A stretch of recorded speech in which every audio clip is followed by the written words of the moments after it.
অবশেষে হরমুজ চুক্তিতে ঐক্যমত, ট্রাম্প ইরান সমঝোতায় বিশ্বজুড়ে তোলপাড়। আসসালামু আলাইকুম প্রিয় দর্শক, মধ্যপ্রাচ্যে কি সত্যিই বড় পরিবর্তন আসতে যাচ্ছে? দীর্ঘদিনের উত্তেজনার পর যুক্তরাষ্ট্র ও ইরানের মধ্যে কি গোপন সমঝোতা হয়েছে? ৬০ দিনের যুদ্ধবিরতি, হরমুজ প্রণালী খুলে দেওয়ার পরিকল্পনা। ট্রাম্প এখনও অনুমোদন দেননি, তাহলে কি যুদ্ধ থামছে নাকি এটি আরও বড় কৌশলের অংশ? আজকের ভিডিওতে আমরা বিশ্লেষণ করব গোপন সমঝোতার খসড়া, হরমুজ প্রণালীর বাস্তব পরিস্থিতি, ট্রাম্প প্রশাসনের অবস্থান ও মধ্যপ্রাচ্যের ভবিষ্যৎ। হরমুজ প্রণালী পৃথিবীর সবচেয়ে গুরুত্বপূর্ণ সামুদ্রিক করিডোরগুলোর এক। বিশ্বের প্রায় 1/3 তেল এই পথ দিয়ে পরিবহন হয়, তাই এখানে উত্তেজনা মানেই বিশ্ব অর্থনীতিতে চাপ। বাণিজ্য রুট অ্যানিমেশন, যখনই ইরান ও যুক্তরাষ্ট্রের উত্তেজনা বাড়ে সবার প্রথম নজর পড়ে হরমুজ প্রণালীতে। ইরান ও যুক্তরাষ্ট্রের সংঘাতের পেছনের ইতিহাস আজকের নয়, 1979 সালের ইসলামী বিপ্লবের পর থেকেই দুই দেশের সম্পর্ক উত্তেজনাপূর্ণ।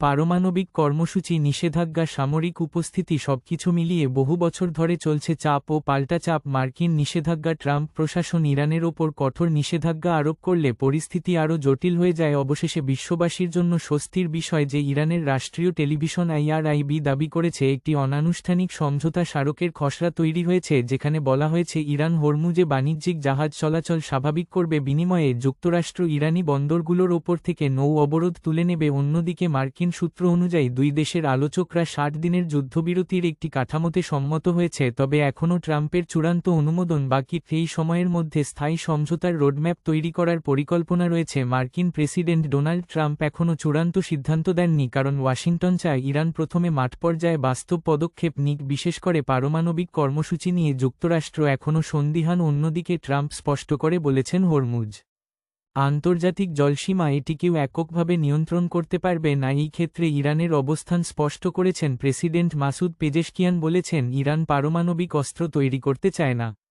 তিনি আঞ্চলিক অস্থিতিশীলতার জন্য ইসরায়েলকে দায়ী করেছেন। তেহরান দাবি করছে তাদের কর্মসূচি সম্পূর্ণ শান্তিপূর্ণ। এই অবস্থায় হরমুজে বাস্তব পরিস্থিতি সম্পর্কে যুক্তরাজ্যের UKMTও জানিয়েছে হরমুজ প্রণালীতে এখনও ঝুঁকি অত্যন্ত বেশি। যুদ্ধের আগে প্রতিদিন যেখানে 138টি জাহাজ চলাচল করত, এখন সেখানে মাত্র কয়েকটি জাহাজ যাচ্ছে।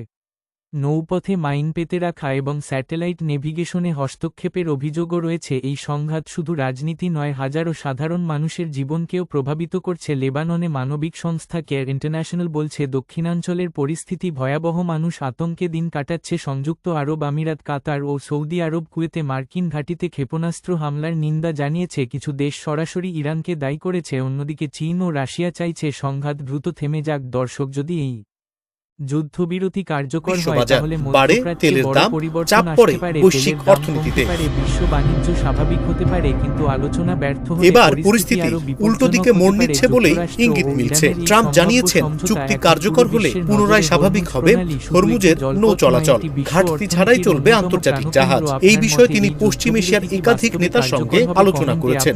ইসরায়েলের প্রধানমন্ত্রী নেতানিয়াহুর সঙ্গেও হয়েছে গুরুত্বপূর্ণ কথা। এদিকে ইরানও দিয়েছে